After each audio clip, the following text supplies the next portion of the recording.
Hey, welcome to the Dylan. Deep Dive. Welcome, Lachie. How you going, man? Yeah, good. Good.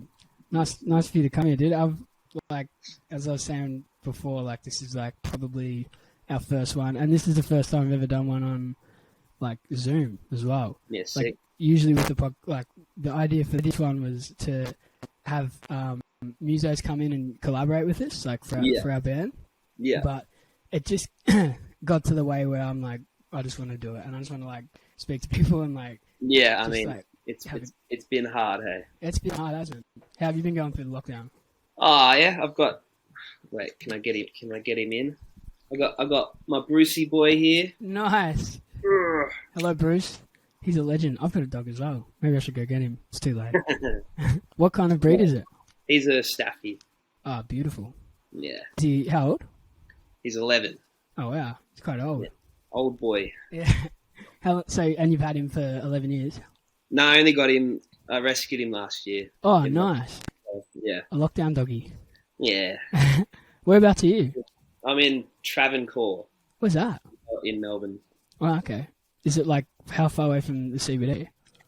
I can see it. It's like Flemington-ish. If that True. gives a better vibe. That's yeah, I know Flemington. With the racetrack and stuff. Yeah. I got my A grade there as well, which is weird. So, tell me about Dirty Mocha, man. Yeah, so I guess I started it. Wow, in 2016 or 2017. I was in a band playing around the country, and I kind of liked the management side of things, so I wanted to get more into that. And then I just started helping kind of friends out, just kind of giving some advice. And then I thought I was kind of decent at it, and I could do it on the road. I could do it while I was in a band as well. It wasn't something I had to be in an office for all the time. It seems like a good side hustle for a touring artist. Yeah, that was kind of the vibe. Yeah. But then stuff happened with that band, and now it's kind of the only thing I'm doing at the moment, which has been pretty hard in lockdown. Yeah, I can imagine. I've currently got 4 acts that I'm managing. 2 in Melbourne, 1 in Sydney, 1 in Wollongong.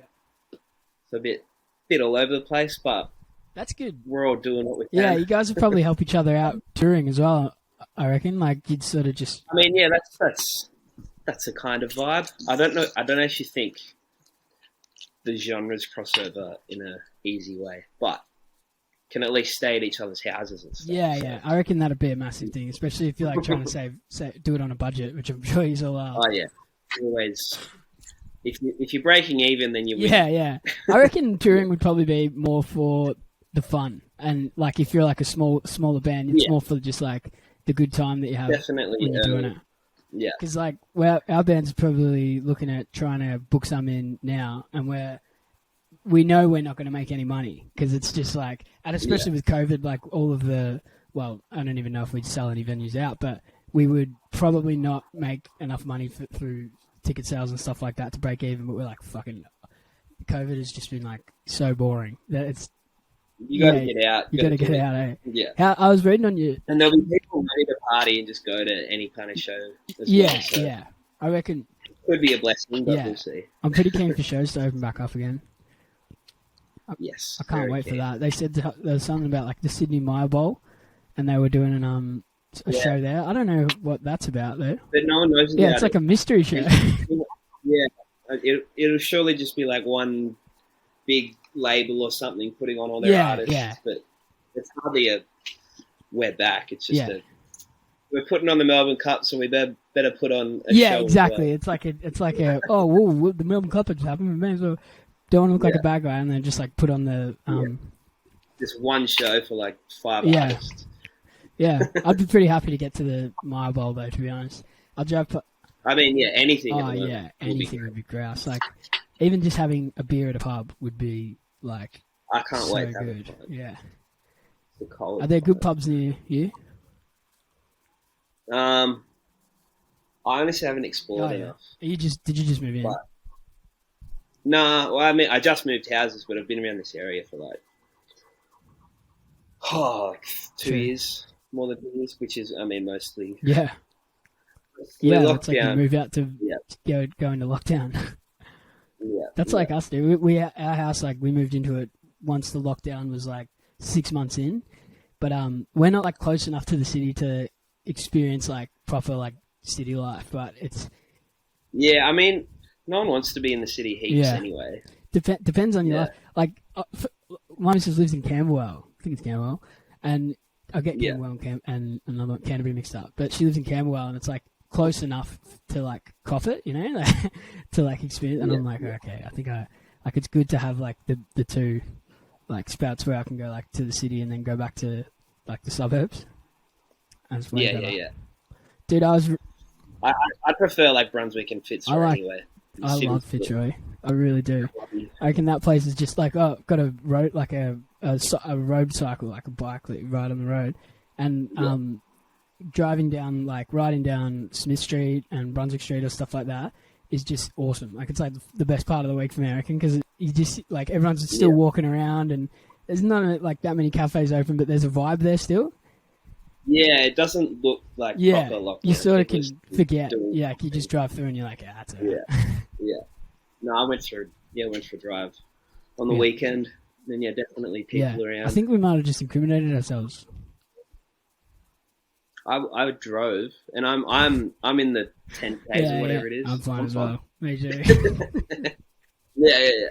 I was reading on the Dirty Mocha website that you went over to support Harry Styles. Yeah, so I was playing with Matty Jane. Pretty cool. That was. Did you meet him? Very fun. Yeah, loved it. He sounds like a lovely guy. Yeah, like he, went out of his way to do nice sounds things. Like watch sound check and like watch the set and made sure we got to say hey and. There's big money in nice. it, and like he would have so much money in his like performance and stuff like that. Oh, it's crazy. Yeah, and like it was weird though because we played. Well, Maddie played 3 shows. I just did Sydney and Auckland, and like it was weird. We got to hang out with the band after the show in Auckland, but Harry had to stay at a different hotel. How come? Is it because he's just like? Well, people know where the band stays, and they follow. True. He's on another level of famous as well. Really. Yeah, they'd play the encore, and he'd have to run off while the band was still playing, so they could sneak him out before the crowd. That is fucking crazy, dude. That's like Beatles level fame, like. Oh yeah, like it's intense, and like we had all the special accreditation and stuff, and they said don't let anyone see it because they'll like smash your windows to get into your car to grab it because that's full on. So you guys, so they knew that you were like a full on bomb scare threat, like talk from the security guards. On really? The show. Yeah, full shit. Were they prepping you? Like, what do they say? Just go if there's a bomb, go like run to this area. Yeah, out the back in the car. Fuck off. Yeah, that's scary as. Yeah. So what would happen? So you just rock up and then you just enter the green room, and then Harry Styles would probably be in a different green room, or. Well, normally they'd be on stage because they sound check first, get it all tight in there for hours, making sure every little detail is perfect. So it's just walk on and play kind of thing. Fuck, that sounds so fun, and you get to go to New Zealand as well. I love New Zealand. Yeah, Auckland was huge. Like, because in Australia, like I think it was his first tour as Harry, so he wanted to do an intimate tour at a stadium. There's theaters. No, they were theaters, which is intimate for him, but still like biggest shows I'd done. And then Auckland was like, Auckland was a proper arena to like 13,000 people, so that was like peak. That would have been for crazy. Me, How many were you guys playing in front of? Do you reckon? Great memory. Well, because they're all young Harry Styles fans, they want to get there as early as possible and get the right seats and shit. So it was pretty fucking cool. That's crazy. Yeah. What were you playing? Yeah. Oh, Drums. okay. I play drums. Do you play any other instruments? Yeah. I mean, percussion. The tambourine is yeah. Fair enough. Dude, I fucking love the drums. Like, did you play the drums in the bands as well? Yeah. Yeah. And how long did you do like recording with them and stuff, or? Yeah. Yeah. That's all me up until the last two singles.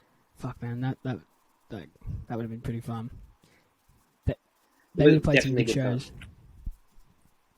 Yeah, it was funny. I think the biggest show I did was with them was we supported Kingswood Oh, at yeah. the Forum.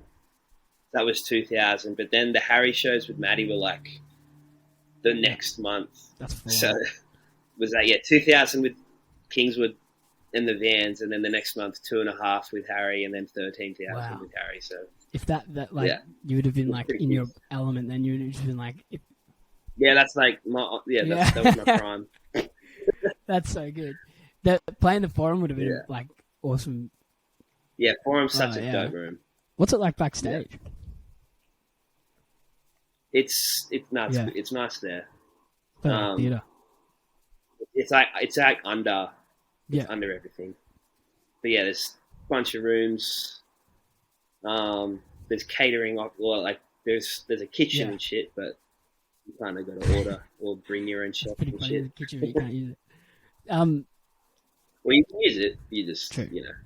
the more shit like that you end up using, and it costs a lot of money. You don't get that for free. Really? It's part of your venue costs. Even if you and bring shit, in like, same even with if you bring riders. something in and cook like a 2-minute dinner, Maybe no. Well, I mean that. they charge you for electricity and and the fork or whatever. Actually, I don't know. I haven't. They might charge. Yeah, for electricity. maybe. Venues are pretty stingy with. The bigger the venue, the True. more you pay for. I suppose if they charge you for electricity though, then you'd have to pay for like all your amps and fucking. I suppose it probably wouldn't do. Yeah, well, yeah, it's expensive to play rooms. Yeah. Do you record drums? Like, did you record your own setup and stuff? Oh, not at home or anything, No. but yeah, if that's what you mean. So you don't do like home recordings and stuff. No, I've always lived either in share houses where that's really annoying, or in tiny 1-bedroom apartments. Yeah, so, yeah. Did you guys live together as a band space. at any stage? Or? No, never as a band. But like we'd be on the road for months. How did So same kind how of did the shit. band start?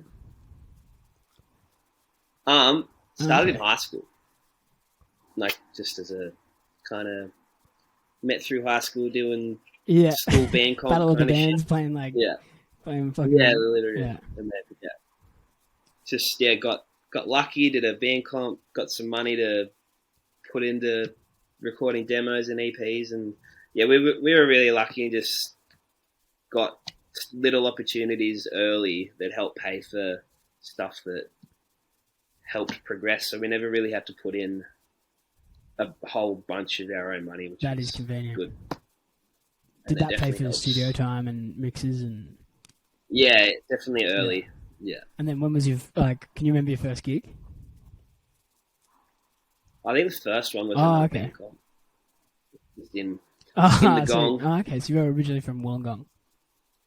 Oh shit. Yeah. There's some pretty good music coming out of Wollongong at the moment.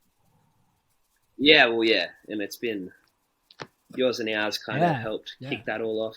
Hockey Dad, and then like we started about the same time, but weren't cool enough to be with yours and ours, but playing like similar shows and that kind of thing.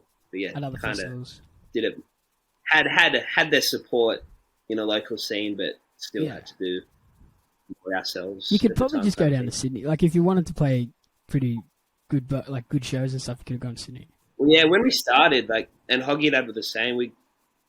Wollongong had a bad rep, so if you wanted to go to Sydney, you'd have to kind of say True. you I'm weren't from Byron. from Wollongong, or like you were South Coast, or like a bit further kind of thing. There was a bad rep for gong music Wonder why. at the time, but that's obviously Yeah, changed well, now. you could just flip that around.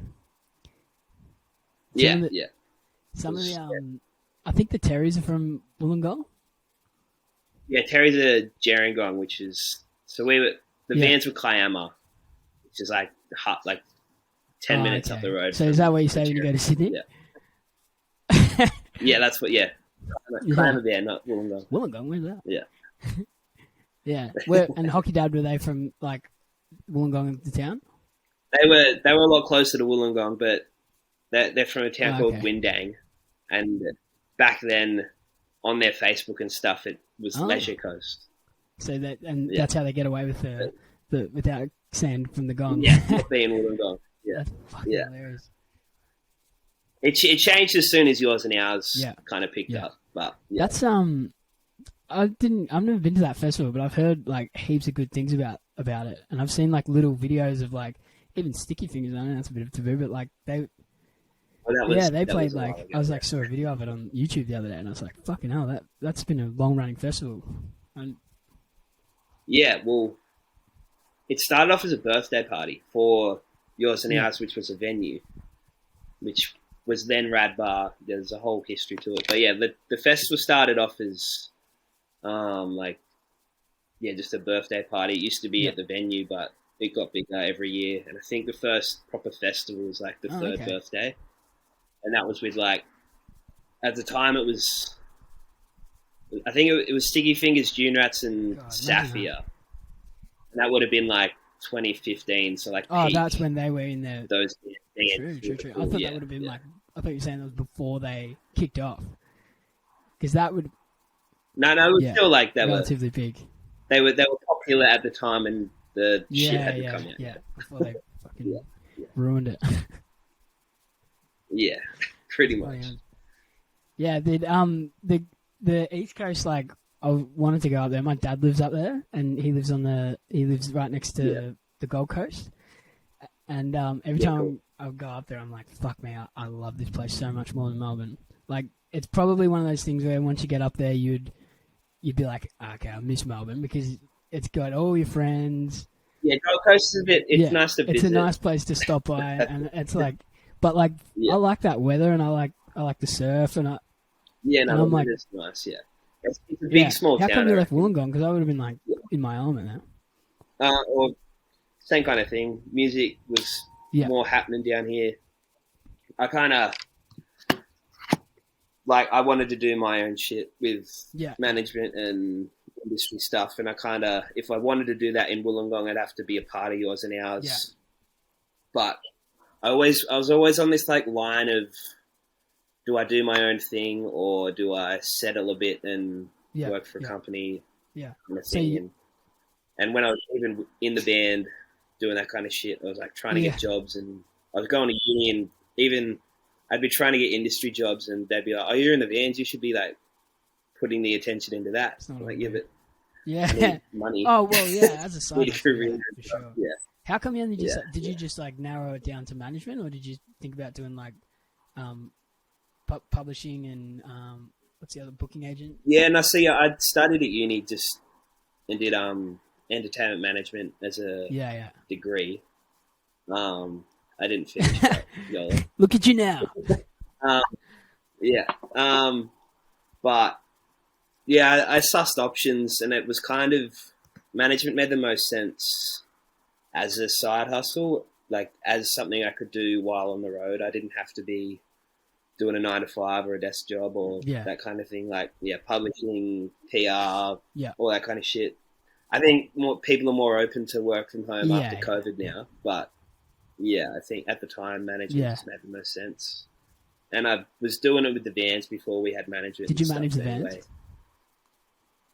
Yes, like for the first few years. So that's good experience, because that's pretty much, that's like on the resume straight away. You just be like, oh, well, there you go. Yeah, exactly. And then, even when we had managers, I knew what we needed as well. So it was, made sure we weren't getting screwed over at any point. And if we were, then call it out. Did you have a good mentor or somebody that like showed you everything, or? So the Van's current manager, Tom Larkin, I can't remember when we signed with him. It would have been like 2016 or 17, probably 2016.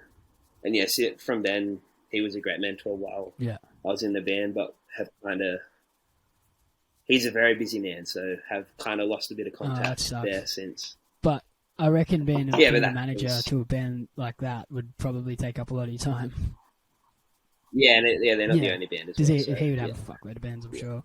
And he's in a band called She Hard, and they just released their 10th album. So wow, very busy band. Fucking hell, 10 albums. Are they just like prolific, or are they?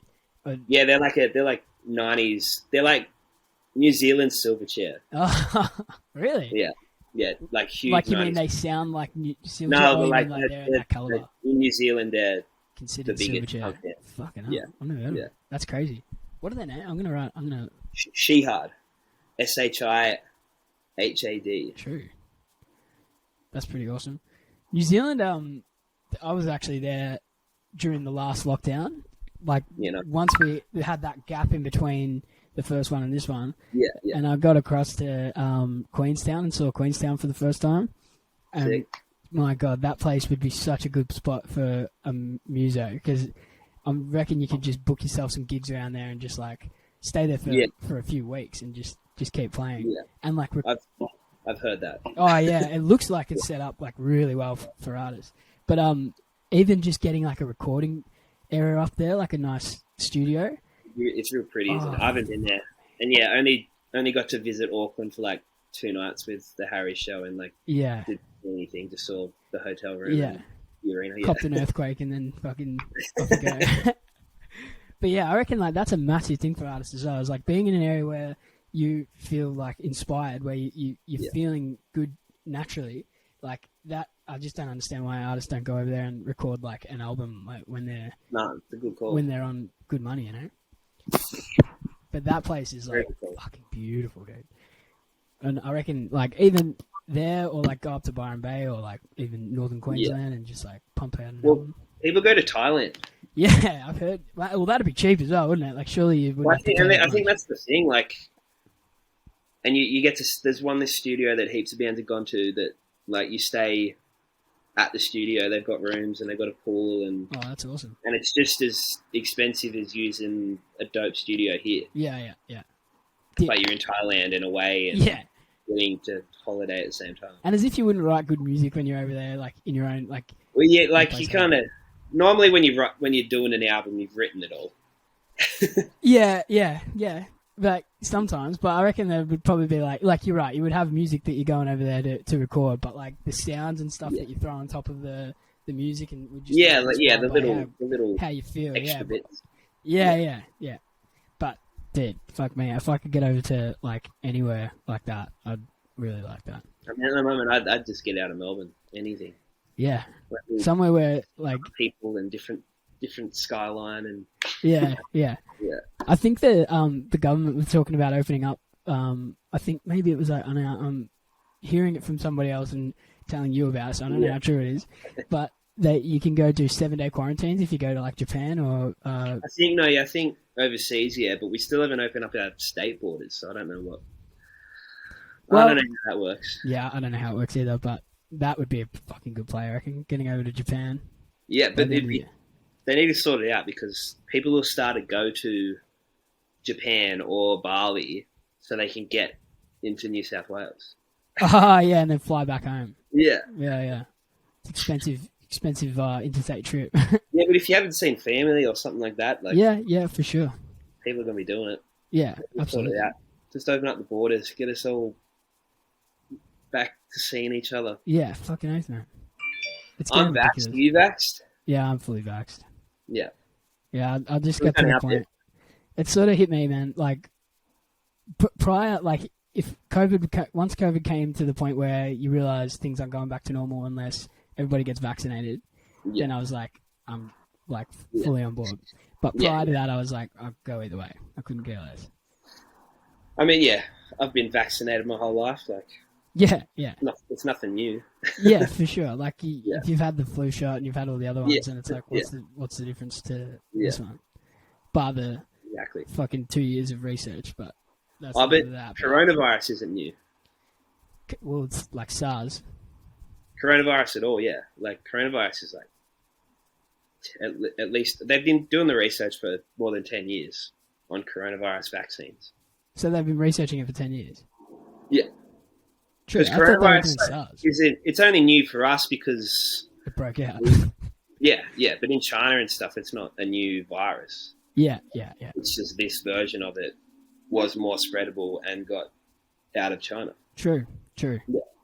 So the research isn't since this one happened.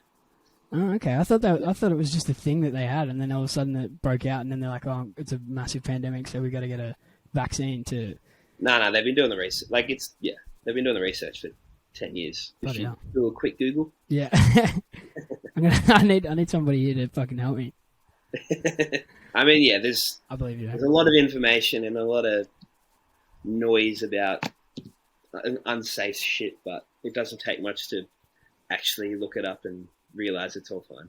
Yeah, for sure. Like, I don't really have any worries about it. I'm actually kind of happy that I've got it because I don't want to be feeling unmotivated for like fucking however long that you feel unmotivated while you have it. Yeah. Because after you get, like, once you go into something like that and then you go into a rut, then getting out of the rut is even more difficult. And like, if you get it, it's not just like having the flu or something. Yeah.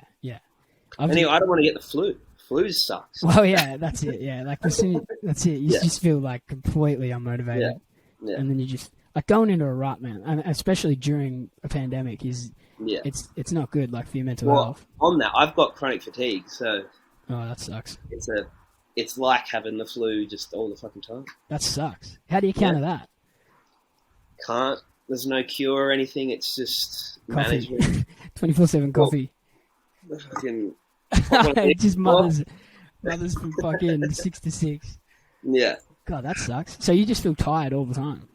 Yeah, and it's not even just tired. It's like you know when you get the flu and you just can't move and you're not just tired. It's not like sleep can fix it. It's like a whole body body aches and stuff. Yeah, it's that. God, that's horrible. Mm-hmm. Do you ever do like running or swimming or cycling or anything? I can't. So I see a physio every couple of weeks, and the most I'm allowed to do is like a 5-10 minute walk every day. Really? How come? I got to pace myself because you get too so what tired. chronic fatigue is, it's like the body thinks that, or something happens, so doing physical things triggers like your flight or fight response. Yeah. And your body just is like, no, you have to rest right now, kind of thing. Oh wow. So I have to train my body and teach it that moving is a good thing. So I can't push myself too much because then it'll knock me. But if I don't do much, then it just gets to the normal, and so it's then you just become flat out lazy and you just sort of couch potato. Yeah. So it's a mind fuck of a. How did you go touring? That would have been the worst thing ever. Well, touring. It happened after. Oh, okay. There was probably a leeway. There was probably a bit of a crossover, but yeah. Late nights, maybe, like all the. So touring, and then when the band broke up, that was a bit of a mental fuck. And then I was working at Yaya, so working till 6 in the morning. Oh yeah. Would have whole bunch of shit. Yeah. Adding on to everything. Yeah. What do you do now? Do you just run Dirty Mocha, or do you have another job? Or so at the moment it's just Dirty Mocha, but I'm trying to find a job. Yeah. So I can get paid. And I'm going to go back to uni next year and study wildlife conservation biology because nice, dude. Yeah, I've always loved animals, and I got Bruce last year, and he's kind of reminded me how much I love animals. Yeah, good on you, man. That's a good. I reckon that's a good play. You figure out what you like. If you love hanging around with your dog, and then I've been doing music my whole life, and I'm not gonna go get a desk job just because I need some money. I'm still gonna do what I love, kind of thing. Yeah, that's what music is. Yeah, you can like fuse the two worlds. Oh, and 100%. Like, big goals now are to like get a huge block of land and have a wildlife sanctuary, and then have gigs and festivals on it. Absolutely, man. You should get a studio, like we were saying then. Exactly. Yeah, and then you can be playing with all the rescued animals. Yeah, while you're recording. You could even run like gigs that sort of support it, like raise money 100%. And it'd be like, like run it like a non-for-profit kind of thing. Yeah. That'd be grouse. And I reckon, so you'd be in the country, obviously. Well, I mean, somewhere. Not, hopefully not too far out, but work it out. Somewhere nice in the country would be good. Like, obviously, this is your thing, but if I tell you about what I would do, I'd say like... Somewhere on the coast would be cool too. Yeah, somewhere on the coast would be sick. Doable. Somewhere Torquay kind of way. Yeah, fuck yeah. Yeah. And as long as you feel like you're out of the city and you're in an area where there's like heaps of land and everything's you're going away and yeah. And then that way, you just fucking win-win. Yeah. So what kind of animals are you going to look after when you're there? Well, I think if I stick to Australia, then rescue, if it's a sanctuary, so rescues like... just anything. Dingoes and, anything, but Dingoes would be sick. Yeah. Dingoes would be pretty cool. Kangaroos would be cool. There was this thing, I was reading this book the other day, and that she was saying that, like, there was Northern Territory, they would have, like, rescue joeys, and they'd just sort of look after them and they keep them as pets, and they're just like dogs. Yeah. And they just jump around in the house and stuff. Yeah. That's the first time I've ever heard of fucking pet, like, kangaroo or joey. Yeah. And then it got me thinking, maybe I should get one. No, I obviously can't get one. You can't have yeah, one. Yeah, it'd be special license. Yeah. Same with dingoes, you can't just have a dingo. Dingoes are very hard to get. I bet. Because they're pretty dangerous. Yeah. Remember that one that took the baby? Mm-hmm. That was fucked. There was another one recently. Really? I think they took it, but they found it. Listen, there was no harm, but yeah, another baby was taken. Another kidnapping. Yeah. Fucking hell, man. That would be horrific. Imagine having a kid and you lose it to the thing. Like, we just got this puppy, and every time it makes a noise, like a puppy noise, and they're like, oh, they make that high-pitched noise. Yeah. I hate it. Like, not that I hate it, as in, like, stop doing that, I want to kill you. It's just, like, it makes me feel horrible. And I couldn't imagine. That you've made them sad. Yeah, and I'm like, fuck me, imagine if that's what's happening with a dog, with a puppy. Imagine what it's like with a kid. With an actual human. Well, that's like a full-blown responsibility. That's nothing new, obviously. Like, who wouldn't know that? It's like you have a kid, you feel you got to look after it. But my God, I can relate to it maybe a little bit. Having a dog is like having a baby, though. Yeah, for sure. I mean, if you have a puppy, for sure. Yeah. Well, even Brucey, he's old, but you got to take care of him. He's treated like a baby. Is he getting to that age where he's like getting older? He's got separation anxiety. Oh, really? He was probably a bait dog or something, so he hasn't had the best life. Ouch. Yeah. Well, good on you for picking him up. Oh, yeah, I got lucky. Yeah. We both got lucky. We've been good for each other. Yeah, that's awesome. Do you live on your own? Yeah. Yeah, that is good. You need company when you're on your own in the lockdown. Definitely at the moment, hey. Yeah, for sure. So were you just working at Yaya's and then, like, coming back to your apartment and stuff prior to lockdown, or? Oh, so I left Yaya's before lockdown. I left Yaya's when the fatigue smacked me. So that was pre-lockdown, which was like, I think if I'd held on for like another 3 months or something, I would have got JobKeeper. Yeah, that sucks. But because I left but that's all right. It happens. That would have been pretty cool if you got that, and then you just get to sit at home and fucking manage artists and hang out with Brucey. I mean, that's been my life the last couple of years. Yeah, that's so good. Hasn't been heaps to do because can't get into studios, can't play shows. Oh yeah, I know. We're just kind of planning lots without doing much. I know, it's horrific, man. And just seeing the way that it's like affected artists is like really sad. Yeah, and I think like there's going to be 2 years worth of bands that didn't start. Fuck yeah. And I reckon there'll be an effect. Like kids coming out of high school that like want to keep playing music but haven't been like. There's going to be a gap. Yeah, and it's real sad. It'll affect the way people like the scenes as well. I think like like now people are going to be more scared of starting a band or like turning their fun band into a real business because. Yeah. Well, there's no support, and also how are you going to like heaps of artists are just like bands are just cancelling shows because of the restrictions. Like, there's no point doing them because they don't get enough money for it. And the venues can't. Yeah, like gigs might be back in Melbourne for a while still because I mean I'm booking for November, but we're hopeful. Yeah. Yeah, the capacities are.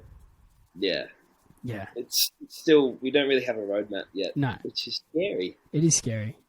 Yeah. No, it's really sad. It's going to have a massive effect on the future, like, of music and like the style of music that's been coming out of Melbourne and like the level that it comes to. Because I feel like a lot of that stuff comes from people going to gigs, mingling with people that are like similar to that, and then like comparing yourself using the competition of those people and like all of there's none of that. Like all of that's gone, and people are just sitting at home watching fucking Netflix. Like some people will be. Well, and like for me, like even hanging out with friends, like.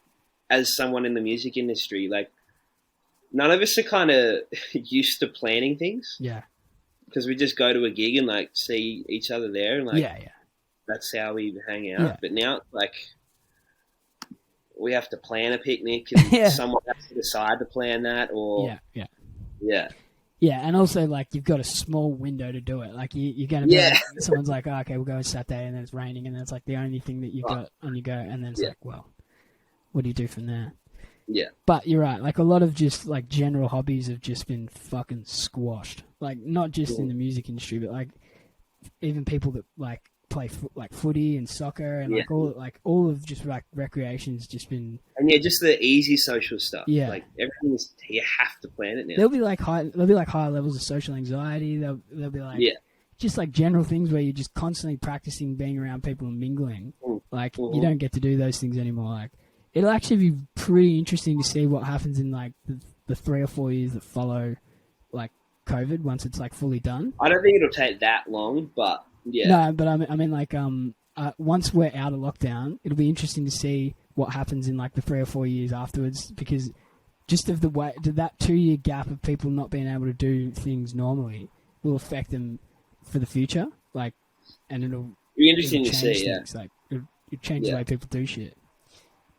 It's fucking crazy, man. And the vaccine is fucking interesting as well, because it's like very like the most divisive thing that like I've ever seen. Vaccines always are. Yeah, but this one especially. The people, like they're still at. Like most of the countries got it already. It's still not as scary. The people that don't want it are just loud. For sure, but there's definitely people out there. Like for me, I know when I'm a Sparky and I'm like work on job sites and stuff, and like a lot of people on the job sites are anti-vaxxers. So like not anti-vaxxers, but they don't want to get it flat out. Yeah, they're like not even skeptical. They're just like have the mentality of like, you're making me do it, so I'm not doing it, kind of thing. Right. And then there's other people on the job site. And that's like seatbelt. Yeah. They're just like, they don't want to be controlled or whatever.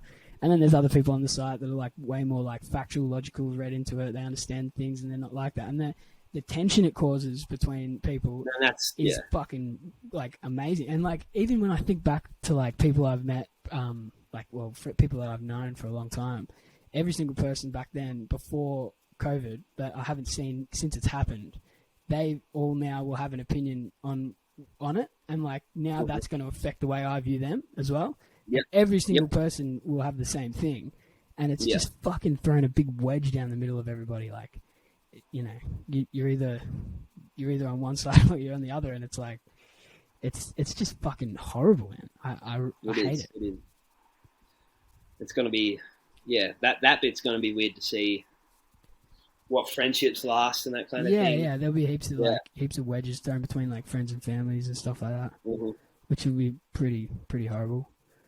But at the end of the day, everyone's gonna get it. Like no one's gonna sit back and go like, oh, fucking 10 of my friends are like yayas at the moment having fun and I can't get it. And then well, that'll be the other thing, to see how long the mandate lasts. Yeah, but I think that won't be a forever thing. It'll just be while it's still out of control. Yeah. You don't think they'll like hold on to that? Like in a few years, maybe, but yeah, it won't be forever.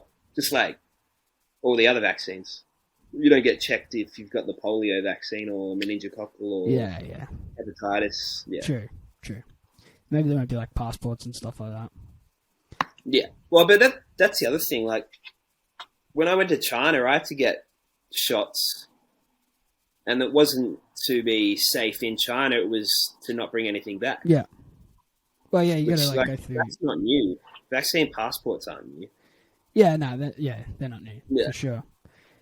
And also, like, you could argue, like, when you come back, you gotta like show them certain things. Like, if you gotta declare certain things that you bring back from other countries. It's like, it's to protect your own country, more so than it is to fucking control you or anything like that. No, yeah. There's laws aren't. Yeah, people just a bit too skeptical, and that's the problem. Is they're fair in not trusting the government because the government is shit. That's the massive problem, bro. Like that. Well, that is a safety thing. It's just safety. It's a safety thing, but it's like, you know, so like pharmaceutical companies, for example, like they're going to be. When would you trust them? Like prior to a thing, like you would trust them in terms of like you go down to the shop and you buy what you're going to take off the shelf. It's like, oh, okay, that's going to have every single thing in it that it says it's got. But like the actual company itself is Well, yeah, you don't know why they're. You don't know what. I don't trust the companies, but I trust the doctors telling me what to have. Yeah, I trust the doctors as well. Yeah. But also, I don't trust the companies making. I don't necessarily trust the companies that have made the vaccines, but I trust that the scientists and the doctors that are telling me to have it know that it's what I need. Yeah. Yeah. Yeah, I'd be pretty. Someone had to make it. It was always going to be someone with a bunch of money because it costs a lot of money to make. Yeah, for sure.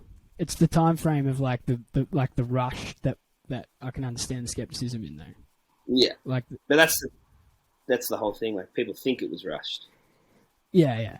Like I know you're saying it's been like research like for 10 years prior, but like to get it out on like such a massive scale is. But it kind of had to be done as well. Yeah, it had to be done for sure, but it's like still a thing. And that was the other fight. Like last year, it was like, well, we need a fucking vaccine. Give us a vaccine so we can do things. And now everyone's like, oh, but I don't know. Yeah, that was pretty cool. Yeah, I asked for it, but that was pretty quick. Yeah, for sure. Yeah. Well, fuck, dude. Like having double vax. If you're fully double vaxxed, it's sort of annoying that you can't go out and do stuff like normally after that. Yeah. Like you'd think that. But there's some people that can't. For sure, you're protecting them. Yeah. Why. Agreed. Yeah. Agreed. But yeah, there's going to be a crossover. Yeah. Fuck yeah. Hopefully people stop dying. Well, yeah. Hopefully the hospitals don't get pumped. That's horrible. Yeah. I got a friend who's his girlfriend works in the hospitals, and he was telling me like just certain things about like the type of people that are in there. They're like begging for the vaccine once they're in there, and then they're just like disrespectful. They don't wear a mask and stuff to like. They're just like, well, you know, we're trying to save you. And they're already understaffed. Like I think in Victoria, every ambulance only has one paramedic and the other seats filled with like a defence worker or a volunteer because they need that many ambulances out there. Yeah. And like I know there's heaps of jobs going at the call center, like the 000 response. Yeah. Because so many people are calling as well, so it's already under the pump. Yeah. Well, it's the worst it's going to be right now, I reckon. Like it's only going to get better. Hopefully. Because of like people getting double vaxxed, or like just more and more people get double vaxxed. Yeah, like, it's just squashing. We'll see how Sydney goes. Like once it opens up, if it starts to spread again. Yeah, for sure. Yeah, so. Dude, COVID is a fucking shocking topic. I'm super interested in your music, in your like creative endeavors and stuff. Yeah. At the same time, that is technically tied in. Well, it's tied in, really. It literally is because, like, imagine what you would have been doing, and I would have been doing in the 2 years prior. I wouldn't have had to worry about wildlife. I'd be like, had this whole plan of like, I'd be on a livable salary right now. Yeah. If me and my bands had been able to continue. Yeah, because they'd be touring and they'd probably be growing quicker. Yeah, touring and there'd be albums out. And, yeah. Are they live acts? Are they like just straight up live, or do they do home recordings? I don't work with non-live acts. Yeah, I mean like when they record, like do they have to go into the studio, or can they like record their own home stuff? Oh no, definitely need studios. Yeah, they need studios for everything. That sucks. It's a whole other sound. Yeah, because that obviously stops things. Like if you can't get into a studio, then how do you release music? And we can't even rehearse it. Right? Yeah, and they'll come back and it'll take them like a month. And you got to get tired again. It takes time to get to the right level. Yeah. And you're booking them all for like Stay Gold and wherever else? So I've got one band, Pretty Bleak, are playing Leadbeater in December. Yep. And then Marvel in Sydney, looking at a whole bunch of shows next month, but they can rehearse now, so that is helpful. Did they get a permit? Well, they don't need one now. Oh, you just get together? Fuck, I didn't know that. Yeah, Sydney's all open. Yeah. Oh, of course, we're talking about Sydney. My bad. Yeah. I was like, fuck, are we open? I didn't realise. Yeah, we are not open. Yeah.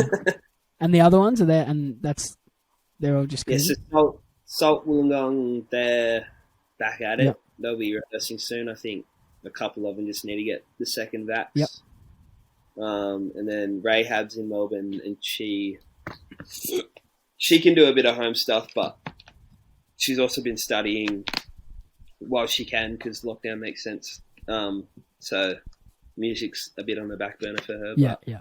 we'll get back into it next year. Yeah. I mean, it makes sense. Yeah. Heaps would have just written it off until next year anyway. Yeah, it's hard to, hard to find passion as well when you can't be playing and seeing people. Yeah, for sure.